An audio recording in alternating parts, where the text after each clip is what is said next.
By the title of this video, you're probably confused. Noah, didn't you just release a 3-part coming out documentary? Yes, I did. And I do not regret it. Still, coming outs are stressful, and some argue it is counterproductive.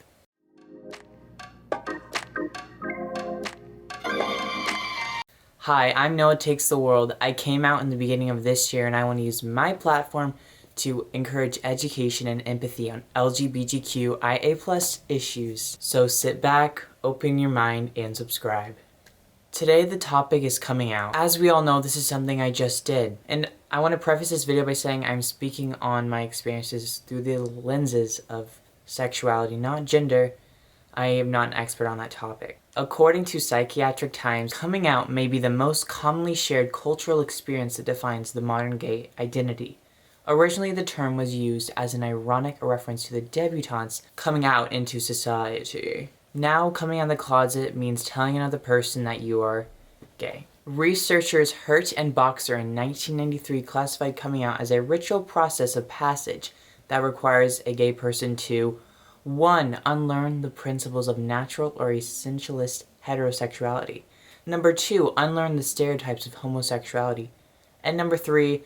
Learn the ways of the lesbian and gay culture they are entering. The final step of this process is deciding whether to reveal and to whom they will reveal themselves. So if any of that made sense to you, just remember that coming out is a complicated ongoing process by which one discovers and accepts one's own sexuality and gender identity. You got that? Coming out is a process that never ends. It begins with coming out to yourself and never ends when you come out to others. First, let's talk about coming out to yourself. That is when you finally put into words, usually verbalizing it, and allowing yourself to realize that you are gay. For me, this happened when I was 16 and I wrote in my journal for the first time, I am gay. Coming out to yourself is a very hard process for the individual who is coming out.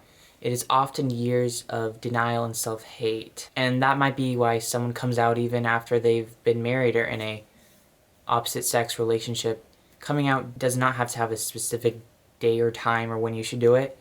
Everyone has their own challenges and struggles and overcoming the shame that comes along with that. So never invalidate when someone comes out, no matter what timetable it is. And you do not need sexual experiences to come out to yourself. It's not like you have to have those to know you're straight. Once you have overcome the shame of coming out into your own identity, the next step is to come out to others. Fear of rejection often affects who people come out to. Also, if you're like me, you may fear telling people because you do not want to be outed. Being outed is when your sexual orientation or gender identity becomes public knowledge when you want it to be kept private. For some people, it may be more appealing to come out in new and faraway places where one is not close to family or friends. This was low-key kind of a reason I went to Hawaii, but it didn't even end up working that way, so we're not gonna talk about that. People do this because coming out can be a mentally and physically debilitating process. Not everyone will be understanding and accepting. Family, friends, or even coworkers may become confused or even hostile. Some relationships may be permanently changed. An individual may experience harassment or discrimination. And this is why I titled this video, Why Coming Out Shouldn't Be a Thing.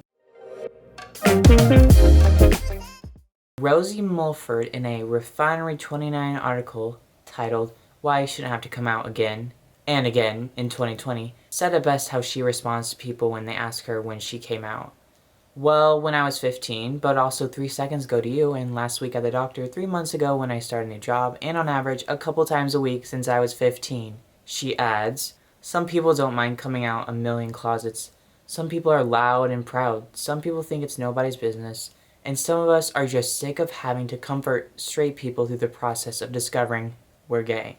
In the article, she quotes Amy, a lesbian who is 26, saying, when I am faced with, do you have a boyfriend question from someone I just met, I feel like I have 2 options. Lie, which makes me feel guilty for erasing my girlfriend's importance to me, or say I'm gay and open myself up to an onslaught of questions which wouldn't be asked of a straight person. Regardless, it's uncomfortable. Again, coming out never ends. Like Amy, I'm too facing those questions like, someone asked me, who's your celebrity crush on a Zoom? And I was like, Ariana Grande. I fell back into that trap. I did that to avoid awkward and possibly insensitive conversations. It's just easier that way. Even though by doing that, I'm losing the opportunity to make a real, genuine connection with someone. There's also an argument within the LGBT community where coming out has too much of an emphasis.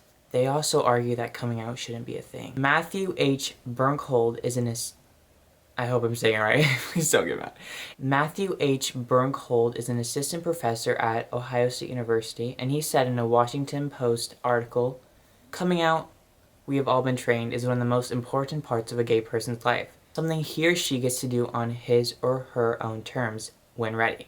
I've seen firsthand the benefits of this act, the self-affirmation, the discovery of a new community, and the broadening of worldviews for family and friends. But I'd like to propose a new practice for my gay students and people everywhere. Stop coming out." Gag. He adds, in the 1980s, when many people did not know openly gay people, ignorance and silence allowed homophobia to persist.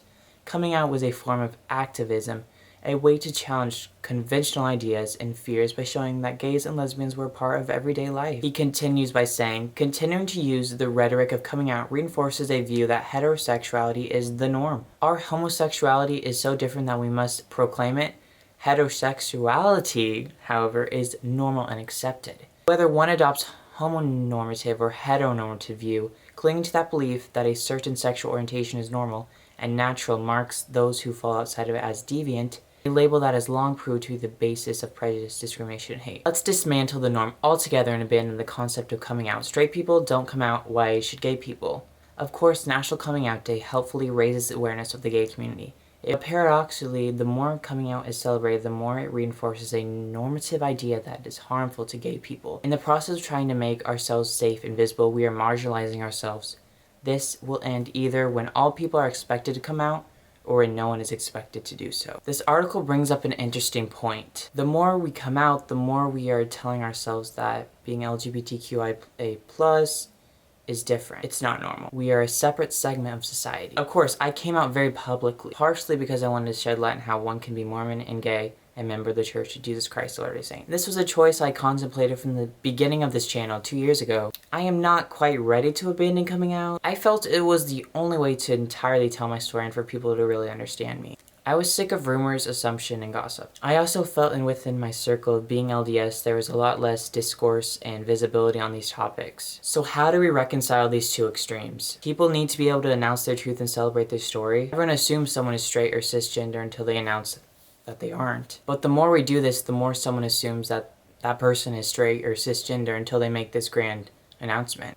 I really don't see a simple solution for this vicious cycle, but I do think we can do these 3 things to create a society that is more understanding. And these 3 things are part of a larger list. So please comment below your opinion on this debate. We need to stop forcing people to come out by asking direct gendered questions. And this means people should only have to come out if they want to. Instead of, have you got a boyfriend? Try. Instead, do you have a partner? This is gender neutral terminology. I think this is just another reason to be politically correct or just, I'm being crazy up in here. But if you think about it, asking these gender specific questions, people are forced to come out or forced to lie, and both things don't feel good. So it's not that hard to be politically correct. Number two, we need to recognize that anyone can be LGBTQIA+. There are no definite traits that determine one's sexual orientation or gender identity. Number 3, we need to create a world where being LGBTQIA+ is just as normal as being heterosexual, and where everyone gets along. I know some people watching this are definitely fearful of this. We will destroy the nuclear family, we will destroy the base of society. I'm not encouraging this, but I am encouraging you to realize that being LGBTQIA+ is an option just as heterosexuality is. I hope this discourse offered you new insight and provoked new thinking. Let's continue to educate with empathy. I'm Noah Takes the World. I'll see you on the next education and empathy episode coming out next week. Hi guys, I'm Noah Takes the World. But I